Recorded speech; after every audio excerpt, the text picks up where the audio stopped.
What is going on YouTube, and welcome back to my channel JoJo Speaks. I am JoJo Speaks from Faithful Warrior Ministries, and thank you so much for joining me for this being my review for Real Housewives of Atlanta season 16, episode 5. Of course, I won't be going through everything that happened in the episode. I'm just going to point out those things that matter to me personally. So.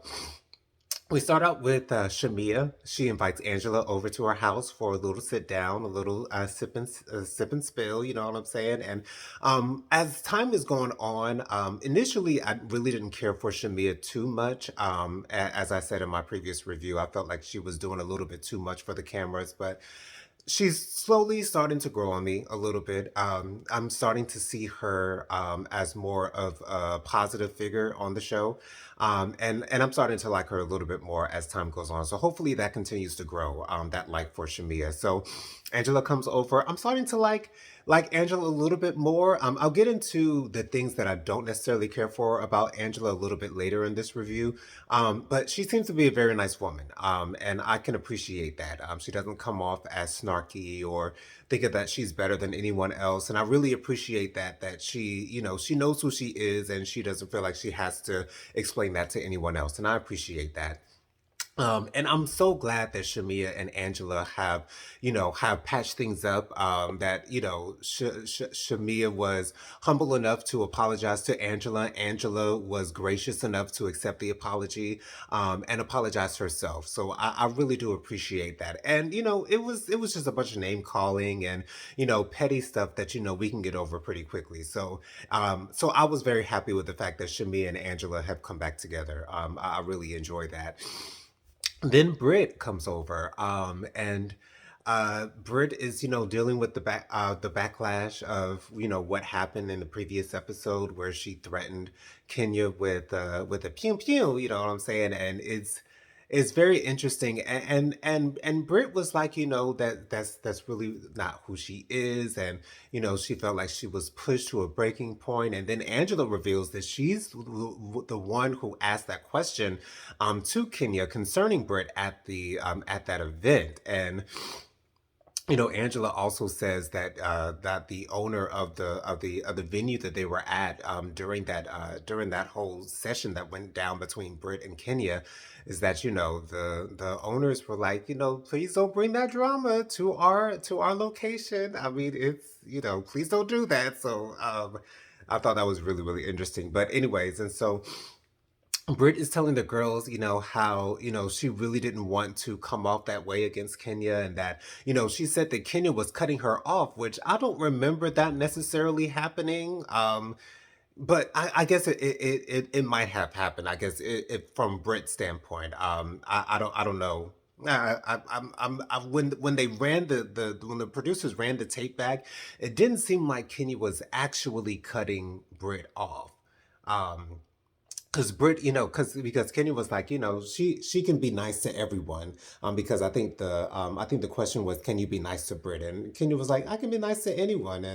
And Brit was like, well, this question is about me, so can you be nice to me? And Kenya kind of dismissed her. Excuse me, and that this is just a Kenya thing that she does. You know what I'm saying? Kenya's going to be shady. It's a given that Kenya's going to throw shade. I mean that's what we all expect to come from Kenya. Kenya is not one of the nice girls on the show, so it is what it is. But anyways, Britt says that she wants to smooth things over with Kenya, and try to garnish a new path with Kenya. So that would be interesting. It would be interesting to see if that would have happened if Kenya hadn't ceased filming with the show. But anyways, so excuse me. Then we get to I want to get on Angela really quickly. So Angela goes home and Charles is in the kitchen cooking, and this entire time, I'm like, Angela, please do not bring up the fact that Portia says she has some tea on Charles, please. But of course, Angela does just that. And, these scenes with Angela and Charles kind of throw me off when it comes to Angela, because it seems as though she doesn't know who Charles is, or she doesn't know how he would react to certain things. She doesn't know that Charles does not give a damn about a lot of things. And it's like, it's almost like she's trying to force him to be an integral part of this show, which when it seems like Charles is not interested in being a part of the show. Yes, I'm glad that he's filming. I'm glad that he's on camera. It's great to see an older black man who stands in his truth, who stands in who he is, and doesn't give a damn about what anybody thinks of it.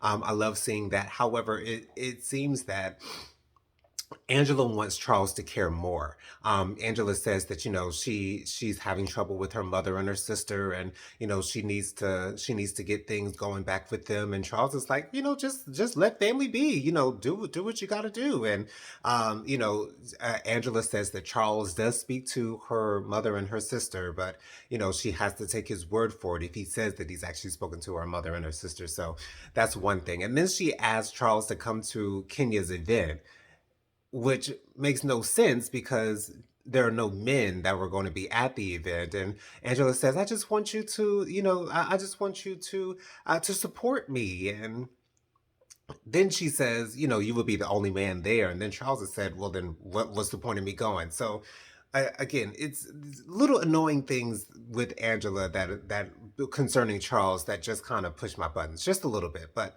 it is what it is. Angela is a really sweet woman, and I'm going to focus on those things that I like about her. Then we have Portia meeting up with Britt. And Portia wants to get an understanding of what actually happened with Kenya, concerning Britt and why things happened the way that they did. And she also wants to make sure, what it was that Britt actually said. Did she actually threaten Kenya with a pew pew pew, with a weapon? And Britt does admit that she said what she said and that she should not have ever said it. And I'm glad that Britt is taking accountability for her actions, and she knows that it's unacceptable the things that she said, that she should not have said those things. I don't know what got into Britt. I don't know what made her threaten Kenya like that, but because I think she felt like Kenya was getting a one. I think she felt like Kenya was getting over on her, and she felt like she had to throw those threats out because by that time Kenya was completely ignoring her, and so she a hit dog will holler. So there's that, but. Britt does admit to Portia that her actions were wrong, and Portia says you have to try to make things better with Kenya. Kenya may or may not be appeased by it. She may or may not be okay with it, but you still got to try. So I thought that was interesting that Portia is trying to understand where Britt is coming from. Then we have Kelly and Portia going over to Kenya's salon to do a little bit of modeling auditions for these models who are going to be wearing these hair type of outfits and on all purple. I love every single one of those models what they were wearing. It was beautiful, but Kenya says that she's going to get some dirt on Brit. She's going to do a little bit of research on Brit, and Kelly tries to comes to Brit's defense and saying, I've never seen Brit act like that, and that is one thing for you to say that you've never seen a person act a certain way. However, when that person acts a certain way, it's kind of hard to try to forget it, or it's kind of hard to try to bypass that because that thing did happen to Kenya. And Kenya has every right to feel the way that she feels concerning the way that Britt came at her, so I appreciate Kelly trying to stick up for her girl. However, you have to allow your friend to patch those things up with Kenya. You have to allow Britt to be able to patch those things up with Kenya herself. It's really interesting to see third parties try to intervene in situations that they're really not involved in, and so I appreciate Kelly for sticking up for her friend. However, she has to allow Britt to speak up for herself. So anyways, we get to this Kenya Moore salon opening. And first of all, I have to say that the salon looks absolutely gorgeous. I love the purple interior, and everything is purple, and I love that. It looks really, really, really nice. Kenya looks amazing. Her hair is beautiful. She has a beautiful purple dress on. It looks really good. So Kenya has the models coming in with the hair outfits. It's kind of like the Bronner Brothers hair shows. It's it looks really fancy, and all these intricate and extravagant hair styles that are sculpted, and they look really beautiful, and all that good stuff. And so then Kelly picks up Britt while they're on their way to Kenya's salon opening. I was a little bit confused by what Britt was wearing. I'm like, is she trying to give dominatrix? Like, what's going on with this hat and these biker shorts and all this good stuff? Like, what's going on here? But anyways, I'm glad that Kelly is supporting Britt. Um, all the other ladies show up to Kenya's event. Cynthia's even there. I will say that it's a little, and I think I stated this in the first episode that it's weird seeing Cynthia still being involved with Real Housewives of Atlanta. To me, she doesn't fit in with the group. To me, it's like, why is she here? Like, why is she here? I don't understand why Cynthia is still on the show. Yes, she has ties to Kenya, but that seems to be the only tie that she has to the show. It would be Kenya and or Portia, but I really haven't seen her interact with Portia like that. So anyways, Portia's there, Shamia's there, Angela's there.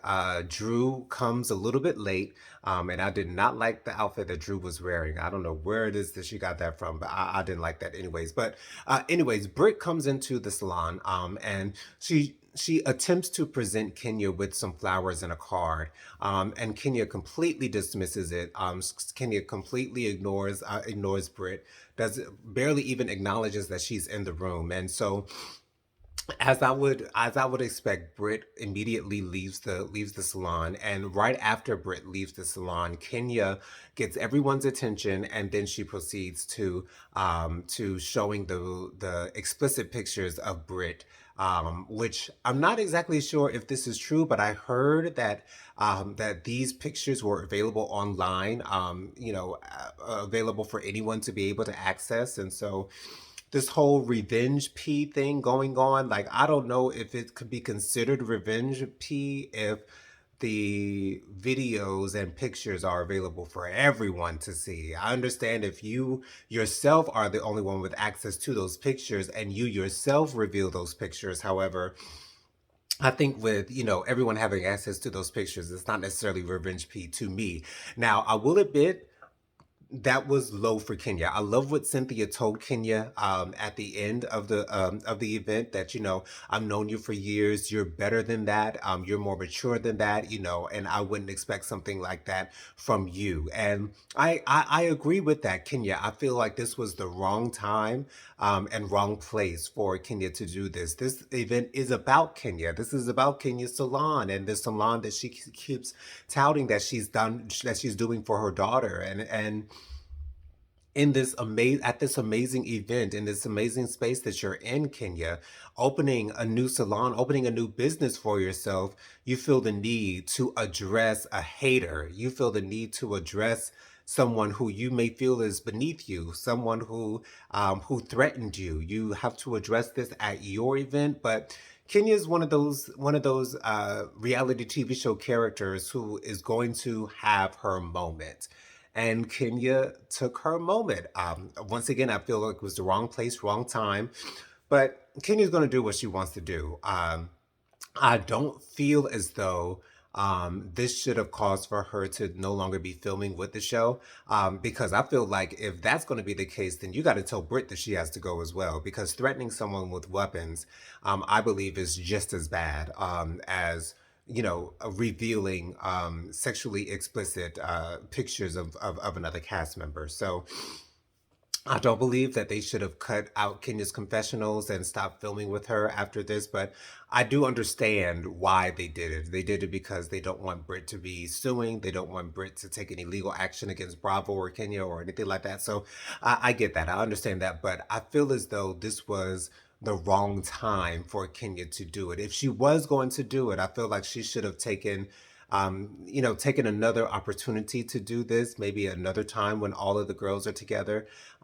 Maybe that would have been a better time. But, this is supposed to be your moment, Kenya, and to make your moment about someone else. says a lot about who Kenya is at the end of the day. But, we'll see what happens in the next episodes.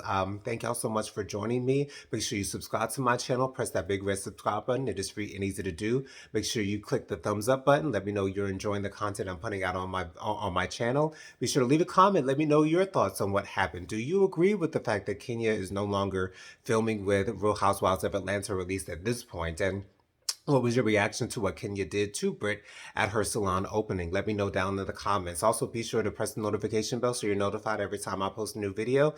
And last but not least, share JoJo Speaks with all your family, friends, and loved ones. Let everybody here know JoJo Speaks is out here in these YouTube streets. I'll catch you guys on the next video. Peace out, y'all.